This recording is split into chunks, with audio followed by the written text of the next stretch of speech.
이미 예고된 바와 마찬가지로 오늘은 성령 강림 주일입니다. 성령 강림과 교회는 뗄래야 뗄 수 없는 불가분의 관계에 있습니다. 왜냐하면 성령 강림이 교회를 탄생시켰기 때문입니다. 교회가 탄생됨으로 우리가 구원을 이루어 나갑니다. 교회가 탄생함으로 음부의 권세를 이기고요, 교회가 탄생함으로 마음의 평강을 얻고요, 교회가 탄생함으로 말미암아 육체적인 고통으로부터 치유를 얻고요, 교회가 탄생됨으로 하나님의 임재와 영광을 경험하며 살아가게 되는 겁니다. 그러므로 성령 강림과 교회는 뗄래야 뗄 수 없는 불가분의 관계를 맺고 있다는 것입니다. 감리교 창시자인 요한 웨슬레는 어느 날 깊은 명상에 주님과 교제하고 기도하다가 환상 중에 천국에 들어가게 됩니다. 천국문을 지키고 있던 베드로가 요한 웨슬레를 맞이합니다. 요한 웨슬레는 천국 곳간으로 들어가지 아니하고 베드로 선생에게 중요한 질문을 던집니다. 나와 함께 영광스러운 메도디스트, 감리교 주의자들이 천국에 얼마나 들어왔는지 궁금합니다 하면서 물었을 때에 베드로는 명부를 잘 한참 동안 뒤져보더니 하시는 말씀이 없다고 말씀을 합니다. 요한 웨슬레는 깜짝 놀랍니다.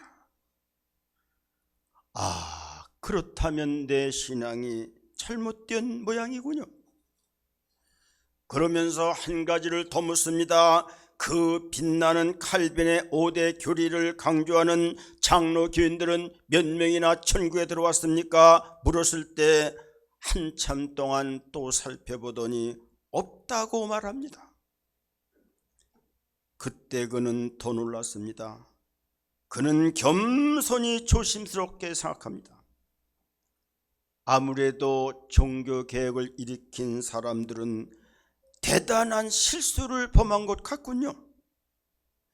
한 가지를 더 물어봅시다. 그러면 천주교인들은 얼마나 들어왔습니까? 베드로 선생님은 한참 있다가 대답하기를 또다시 없다고 대답을 하게 됩니다. 요한 웨슬레 선생은 너무너무 깜짝 놀라서 그러면 도대체 누가 이 천국에 들어온다는 말입니까? 베드로는 빙그레 웃으시면서 요한 웨슬레를 향하여 이렇게 말씀하십니다. 예수 그리스도를 진정 나의 구세주로 영접한 사람이 들어옵니다. 그리고 성령 충만한 그리스도인들이 천국에 들어오는 겁니다. 그렇습니다. 천국은 예수님을 진정 나의 구주로 영접한 사람이 들어갑니다. 그리고 성령 충만한 사람들이 들어가는 곳이 천국인 거예요. 주님 다시 오실 때 신랑 예수를 만난 사람들, 등에 기름을 준비한 슬기로운 다섯 처녀가 들어갑니다. 등에 기름을 준비한 슬기로운 다섯 처녀가 누구냐? 성령 충만한 사람인 것입니다. 여러분, 성경을 꽉 짜면은 세 가지 물이 나온다고 말합니다. 하나가 물이요, 하나가 피요, 하나가 기름이 나온다는 겁니다. 이것이 우리에게 의미하는 바가 무엇입니까? 물은 말씀을 말합니다. 다시 말하면 양들은 좋은 꼴을 먹어야만 된다고 하는 것입니다. 예수님이 광야에서 40일 동안 금식고 성령에 이끌렸을 때 사탄들은 예수님의 배고픈 것을 틈타서 이 돌들이 떡덩이가 되라고 하면서 유혹의 말씀을 합니다. 우리 예수님은 배가 고픈데도 불구하고 떡을 구하지 아니하고 사람이 떡으로만 살 것이 아니요 하나님의 입에서 나오는 말씀으로 살 것이라고 담대하게 하나님의 말씀을 가지고 대답하게 됩니다. 맞아요. 말씀이 사람을 살려요. 말씀이 사람을 치유해요. 말씀이 생명이에요. 말씀이 능력이에요. 말씀이 이루어진 것이에요. 성령 충만한 사람은 떡을 구하지 않고 하나님의 말씀을 구한다는 사실을 알아야만 합니다. 그런데 대사도의 성도들이 다 떡을 구하고 육신적 배만 채우려고 합니다. 사람의 구원이 말씀에서 나온다는 것을 알아야만 합니다. 사람의 능력이 말씀에서 나오고요, 사람의 지혜가 말씀에서 나오고요, 사람의 리더십이 말씀에서 나오는 거예요. 그래서 부활하신 주님은 베드로에게 당부합니다. 내 양을 먹이라. Feed my lamb. 내 양을 치라. Take care of my lamb. 내 양을 먹이라. 기름진 꼴을 먹이라는 겁니다. 살진 꼴을 먹이라는 겁니다. 신령한 꼴을 먹이라는 겁니다. 생명의 꼴을 먹는 자는 생명을 얻을 것이고 능력의 꼴을 먹는 자는 능력을 얻을 것이고 치유의 꼴을 먹는 자는 치유의 은혜를 입을 것이고 은혜의 꼴을 먹는 자는 은혜의 사람이 되는 것입니다. 성령 충만한 교회는 성령 생명의 꼴을 먹고 마시고 먹이는 자인 것입니다. 더 중요한 것은 강단에서 나오는 성령 충만한 사람이라면 강단에서 나오는 말씀을 순종으로 받아먹고요, 아멘으로 받아먹고요, 믿음으로 받아먹고요, 은혜로 받아먹고요, 그래야 생명이 되고 그래야 능력이 되고 그래야 치유가 생기고 그래야 은혜가 되는 겁니다. 에덴 동산에는 두 나무가 있었습니다. 한 나무는 생명나무였고 한 나무는 선악과였는데 선악과는 지식의 나무를 말하는 것입니다. 하나님의 말씀을 생명으로 받아먹는 사람은 생명의 양식을 먹는 거예요. 하나님의 말씀을 지식으로 받아먹는 사람은 말씀이 아니라 지식이고 말씀이 아니라 교리이고 말씀이 아니라 윤리고 도덕이고 율법이고 교만이 되어버리고 마는 겁니다. 파스칼은 인간은 세 종류가 있다고 말했습니다. 첫 번째가 하나님이 없다고 하는 사람들입니다. 이런 사람들은 어리석은 사람이라는 거예요. 성경은 말합니다. 시편 14편 1절 어리석은 자는 그 마음에 이르기를 하나님이 없다 하는도다. 그들은 부패하고 그 행실이 가증하니 선을 행하는 자가 없도다라고 말씀했습니다. 여러분요, 그 유명한 코바디스나 십계라는 영화는 어떻게 만들어졌습니까? 성경을 부인하고 예수님을 부인하려고 성경을 읽다가 꼬꾸라져서 그 사람들이 엮은 영화가 그 사람들이 주인공이 된 것이 십계의 영화요 코바디스 영화가 되어서 전 세계에 알려지는 영화가 되지 않았습니까? 두 번째는 하나님을 탐구하는 사람입니다. 이런 사람은 불행한 사람이라는 겁니다. 성경을 지식으로만 압니다. 예수를 지식으로 압니다. 은혜를 모릅니다. 평강을 모릅니다. 신령한 세계를 모릅니다. 성령 충만을 모르는 거예요. 결국 불행한 사람이 되는 겁니다. 교회에 와서 생명나무를 먹지 아니하고 하나님의 말씀을 먹지 않고 선악과만 먹는 사람이 있습니다. 하나님의 말씀을 지식으로만 받는 사람이 있습니다. 신앙이 자라지 않습니다. 구원의 확신이 없습니다. 말씀에 순종하지 않습니다. 천국에 대한 확신이 없습니다.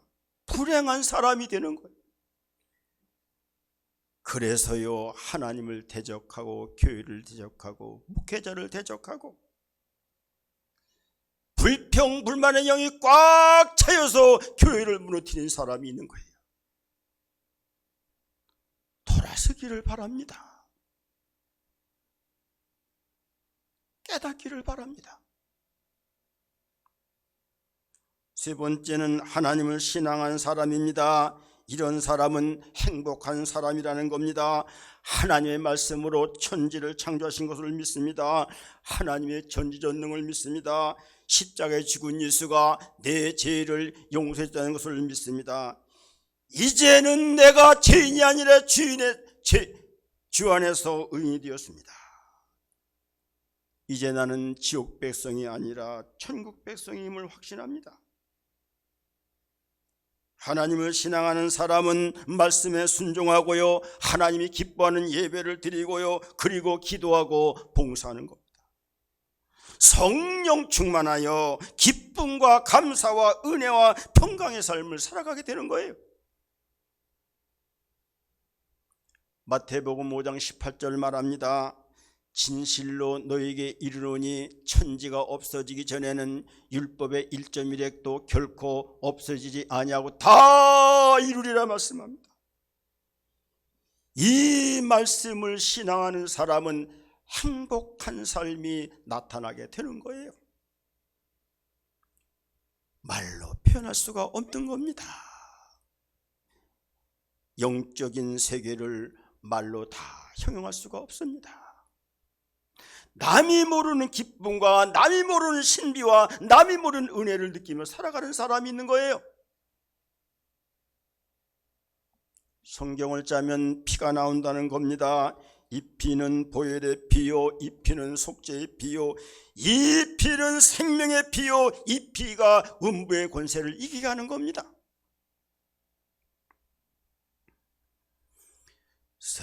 샘물과 같은 보혈은 임마누엘 피로다. 보혈의 죄를 씻으면 정하게 되겠네. 정하게 되겠네. 정하게 되겠네. 보혈의 죄를 씻으면 정하게 되겠네. 할렐루야. 예수의 보혈의 피가 우리의 죄를 깨끗하게 해주는 거예요. 아무리 내가 윤리 도덕적으로 잘 살려고 해도 깨끗한 사람이 될 수는 없습니다. 여러분, 예수 믿는 것은 착하게 사는 건 맞습니다. 정직하게 선하게 사는 건 맞습니다. 그렇다고 이것이 그리스도인이 되는 것이 아니라는 겁니다. 그리스도인이라고 하는 것은 십자가에 흘려진 보혈의 피와 속죄의 피가 신비한 열함을 통하여 죄인에서 의인의 삶을 살고 노예의 삶에서 자유의 삶을 살고 어둠에서 밝음으로 바뀌어버리고 지옥에서 천국으로 살아가고 마귀의 자녀가 하나의 자녀로 신분이 바뀔 때 그것이 그리스도인이라는 거예요. 무엇이 우리를 의인으로 만드는가? 여러분이요, 윤리도덕이 만드는 줄 압니다. 지식과 철학이 만드는 줄 압니다. 공로와 선이 만드는 줄 압니다. 아닙니다. 예수의 보혈의 피가 우리를 의인으로 만드는 거예요. 이거를 믿을 때 성령이 임하고 이렇게 될 때 성결한 삶을 살고 은혜의 삶을 살게 되는 거예요. 많은 사람들이요, 내 도덕과 윤리로, 내 철학과 지식으로, 공로와 선으로 의인된 삶을 살려고 하다가 율법적인 사람 되고 바리새인 되고 하나님이 원하는 그런 사람이 안 되는 거예요. 무엇이 노예의 삶을 자유의 삶으로, 무엇이 지옥에서 천국으로, 무엇이 마귀의 자녀에서 하나의 자녀로 바꿔놓는가? 예수의 보혈의 피가 우리를 죄인에서 의인으로 마귀에서 하나님의 자녀로, 어둠에서 밝음으로 바꿔놓는다고 성경은 우리에게 말씀해 주고 있는 것입니다. 그러므로 교회에 왔을 때 십자가를 바라볼 때 십자가 보혈의 피가 철철철 흘러 넘쳐야만 되는 겁니다. 십자가는 교회 상징도 아니고 교회 마크도 아니고 보혈의 피, 생명의 피인 것입니다. 성경을 짜면 기름이 나온다는 것입니다. 성령 충만입니다. 교회는 보혈의 피가 흘러야 하는가 하면은 기름 감람류가 흘러 넘쳐야 된다는 겁니다. 다시 말하면 성령 충만입니다. 교회 탄생의 근원은 성령 세례라는 것입니다.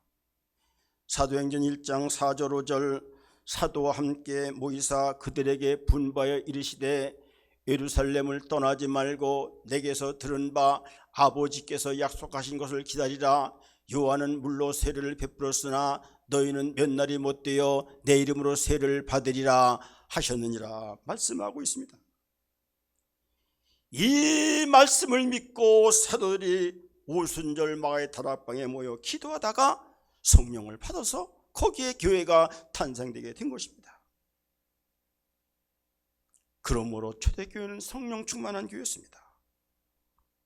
십자가에 힘없이 죽은 예수를 보면서 실망하고 절망하여 세상으로 나갔다가 하나님의 약속에 따라 마가의 다락방에 모여서 기도하다가 성령 받고 그들은 생기를 얻습니다. 힘을 얻습니다. 복음을 전합니다. 교회를 위해서 생명을 바쳐 섬깁니다.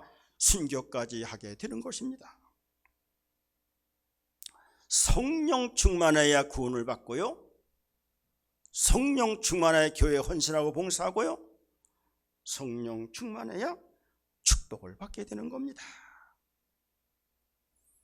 교회를 이루는 세 가지 늘 말씀드렸습니다. 하나님은 모세를 세웠습니다. 부족하지만 세우신 목회자의 인도를 잘 따라가는 것이 천국 가는 겁니다. 십계명 하나의 말씀을 줬으니 이 말씀을 잘 순종하고 우리는 말씀에 따라 살아야 되는 겁니다. 그리고 성막성계도 교회를 잘 지어라, 교회를 교회되게 하라, 교회를 진리 사랑에 세워라, 교회를 잘 섬기는 겁니다. 교회를 섬기든지 노예를 섬기든지 사회를 섬기든지 하나님의 방법으로 하고 인간의 방법과 세상적인 방법으로 하지 말라는 겁니다. 이 세 가지 신앙을 가진 자가 천국에 갑니다. 자녀가 복을 받습니다. 생업이 복을 받는 겁니다. 이 세 가지 신앙을 가지지 아니하면 구원도 받지 못하고 축복도 받지 못하고, 이 세 가지 신앙은 성령 충만한 자만이 가능해지는 것입니다. 오늘 본문을 보면 성령 받는 제자들이 성령 충만하게 살아갔습니다. 사도행전 2장 42절 사도들의 가르침을 받아 서로 교제하고 떡을 떼며 오로지 기도하기를 힘쓰니라 말씀했습니다. 영어 성경에 보면 그들은 사도들의 가르침에 헌신하고 전념했습니다. 교제하고 떡을 떼는데 전념하고 헌신했습니다. 기도에 전념하고 헌신하였다고 표시하고 있습니다. 성령 충만한 사람들은 목회자의 가르침을 잘 받고 순종하며 성도들과 함께하고 서로 나누고 서로를 세워주고 서로 교통하며 시기와 미움과 질투를 내려놓고 높아지는 마음을 내려놓고 기득권을 내려놓고 자아를 내려놓고 이래야 교제가 되고 이래야 성령 충만한 역사가 나타나게 되는 겁니다. 내가 섬기는 교회를 그렇게 만들어야 됩니다. 그래서 교회가 교회되게 하라. 내 첫 집이 이렇지 교회가 교회되도록 하라는 겁니다. 기도하다가 성령 받아 탄생된 교회는 초대교회이고 기도하는 교회였던 것입니다. 어떤 기도를 많이 하는 선교사의 말을 빌려보면 그는 1시간 기도하는 사람은 자기 신앙을 유지한다는 겁니다. 2시간 이상 기도하는 사람은 타인에게 영향력을 끼칠 수 있다는 겁니다. 3시간 이상 기도하는 사람은 자기가 하고자 하는 일을 성취할 수 있다고 말했습니다. 5시간 이상 기도하는 사람은 열방을 깨울 수 있다고 그는 말한 바가 있습니다. 여러분, 성령 충만한 교회는 경제 공동체를 이룬다는 거예요. 다시 말하면 헌금신앙, 물질신앙을 말하는 겁니다. 오늘 보면 사도행전 2장 44절 45절 우리에게 말씀합니다. 믿는 사람이 다 함께 있어 모든 물건을 서로 통용하고 또 재산과 소유를 팔아 각 사람의 필요를 따라 나눠주며라고 말씀했습니다. 헌금 정신은 모든 교인들의 생활을 평균케 하는 데 목적이 있다는 거예요. 하나님의 물질 축복받은 사람들이 11조를 정확히 내고 교회에 헌금을 해서 가난하고 어려운 사람들이 다 같이 살도록 하는 것이 헌금의 정신이라는 거예요. 이것이 초대교회 경제 공동체 생활이었습니다. 하나님의 재물의 축복을 받은 사람은 가난한 사람을 도우라는 하나님의 비전과 사명이 있다는 것을 알아야만 합니다. 이 비전과 사명을 감당하지 않으면 재물 때문에 망하는 거예요. 많은 사람들이요, 재물 때문에 망하게 되고 천국 가지 못하는 경우가 생긴다는 사실을 꼭꼭 기억을 해야만 됩니다. 성령 충만한 교회는 한 마음으로 성전에 모이기를 힘쓰는 교회였습니다. 사도행전 2장 46절입니다. 날마다 마음을 같이하여 성전에 모이기를 힘쓰고 집에서 떡을 떼며 기쁨과 순전한 마음으로 음식을 먹었다고 말씀하고 있습니다. 모여서 한 마음으로 기도하고 한 마음으로 찬송하고 한 마음으로 전도하고 한 마음으로 봉사하는 교회가 있어요. 그런데요, 어떤 교회는 모이기만 하면 두 마음 세 마음이 돼서 으르렁드렁 싸우는 교회가 있습니다. 식당에 봉사만 하러 들어가면 큰 소리가 나고요, 새신자들이 와서 상처받는 경우가 얼마나 많은지 아십니까? 깊이 우리는 생각해야 되는 겁니다. 교회는 목회자를 중심으로 한 마음이 되어야 하나님이 기뻐하는 교회요, 하나님이 축복받는 교회가 되는 것입니다. 성령 충만한 교회가 되려면 한 마음 되어서 모이기를 힘쓰는 교회가 되어야 된다는 겁니다.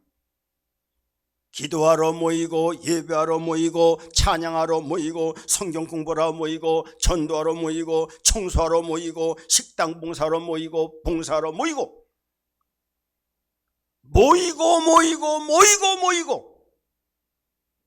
한 마음으로 교회는 모이는 거예요. 히브리서 10장 25절 모이기를 폐하는 어떤 사람들의 습관과 같이 하지 말고 오직 권하여 그날이 가까움을 볼수록 더욱 그리하라, 이렇게 말씀했습니다. 요즘이요, 새벽교인 줄고요, 수요 예배 이론 줄고요, 오후 예배 이론도 줄고요, 전도하는 사람 봉사하는 줄고요. 점점 주님은 우리한테 가까이 다가오고 있는데 시대적으로 종말론적으로 7년 대환란이 시작되었다고 여기저기서 경종을 우리에게 울려주는데 성도들은 잠만 깊어갑니다. 게으름만 쌓여갑니다. 내 사고와 방법으로만 믿습니다. 현실 세계에 잘 사는 거로만 만족하려 합니다. 세상 잣대로만 살아갑니다. 세상 가치만 존중히 여깁니다. 하나님 나라를 위해서 살아가는 사람이 많이 보이질 않습니다. 오 주여 어찌하오리까, 오 로드 화세라이드. 내 힘으로는 안 됩니다. 주님이 깨우쳐 주셔야만 됩니다. 이것이 저의 마음이요, 이것이 저의 기도인 것입니다. 성령 충만한 교회는 백성에게 칭송을 받는 교회입니다. 사도행전 2장 47절 말씀, 하나님을 찬미하며 또 온 백성에게 칭송을 받으니 주께서 구원받는 사람을 날마다 더하게 하시니라 말씀하였습니다. 사도의 가르침을 잘 받아 교제하며 기도에 힘쓸 때 백성들로부터 칭송을 받습니다. 날마다 마음을 같이하여 성전의 모기를 힘쓰고 기쁨과 순전한 마음으로 교제할 때 백성들로부터 칭송을 받습니다. 성도들이 경제 공동체가 되어서 필요를 따라 나눠줄 때 백성들로부터 칭찬을 받는 겁니다. 여기가 천국이요, 여기가 하나님 나라인 것입니다. 다시 한번 강조드립니다. 우리의 신앙생활은 킹덤 처치, 교회를 하나님의 나라로 만들어라. 킹덤 패밀리, 나의 가정을 하나의 나라로 만들어라. 많이 모이는 교회가 있는데 하나님 나라가 없는 교회가 너무나 많습니다. 가족들끼리 끈끈한 정원이 있는데 거기에 하나님 나라가 없는 가정이 있어요. 제 말 잘 들어야 됩니다. 킹덤 비즈니스, 온갖 돈은 많이 벌고 사업은 잘하는데 하나님 나라가 없는 사람들이 있어요. 킹덤 제너레이션, 내 자녀와 다음 세대들을 하나님의 나라로 키워야 된다는 겁니다. 우리의 모든 신앙과 모든 삶은 킹덤 오브 갓, 하나님의 나라에 있다는 사실을 우리는 알아야 되는 겁니다.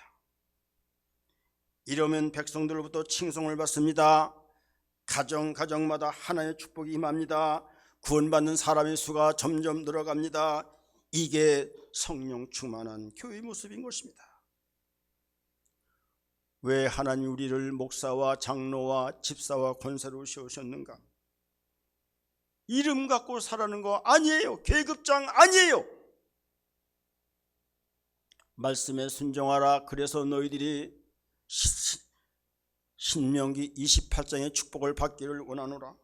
말씀을 삼가 잘 듣고 너희들이 순종하면은 들어가도 복을 받고 나가도 복을 받고 성읍에서도 복을 받고 떡강주리가 복을 받고 들에서도 복을 받고 우리 안에 가축들이 복을 받아라. 그래서 너희 자녀들이 세계에 뛰어난 자녀들이 되어라. 일하기 위해서 우리에게 직급을 주시고 교회 순종, 말씀 순종하여 신명기 28장의 축복을 받아 살라는 거예요. 잘 기억해야 되는 거예요. 그러므로 아브라함의 순종은 큰 민족과 이름이 창대함과 복의 근원이 되었습니다. 아브라함의 신앙을 한번 요약해보면 떠나라는 거잖아요. 고향도 떠나고 친척도 부모도 재물도 떠나고 세상을 떠날 줄 알아야 됩니다.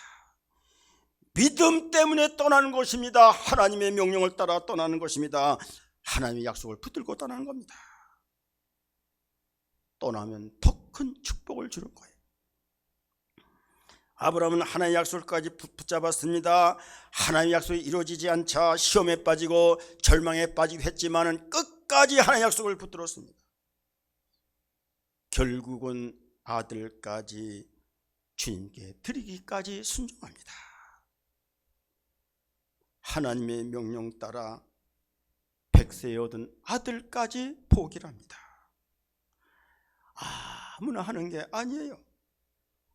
하나님에 대한 절대 믿음이 없고는 이렇게 할 수가 없는 거예요. 아브라함의 믿음을 보시고 하나님이 살아계시다면 어찌 복을 주지 않을 수가 있겠습니까? 세계 노벨 평화상의 95%를 아브라함의 후손이 차지했고요.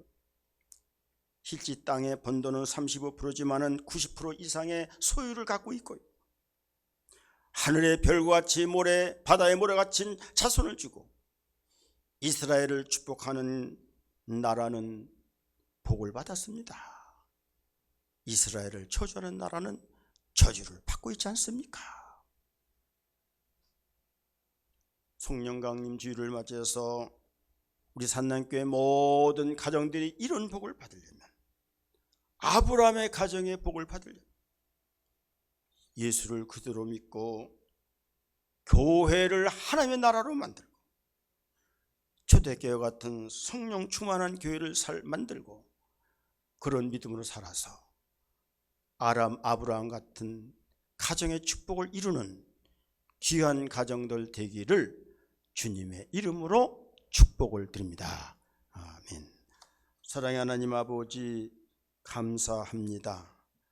오늘 성령 강림 주일을 맞이해서 초대교회 교인들이 약속 붙들고 기도하다 성령 강림 받아 하나님의 말씀대로 살아서 하나님의 큰 복을 누리고 평강의 복, 소유의 복, 아버지 구원의 복, 모든 백성으로부터 칭송받고 많은 사람이 구원받는 놀라운 역사가 일어난 것을 기억하면서 우리 산남교회 모든 성도들 가정도 이런 가정 되어서 아브라함의 복을 다 누리는 가정 되도록 은혜 주시기를 원하며 다시 오실 우리 주 예수님 이름으로 기도드리옵나이다.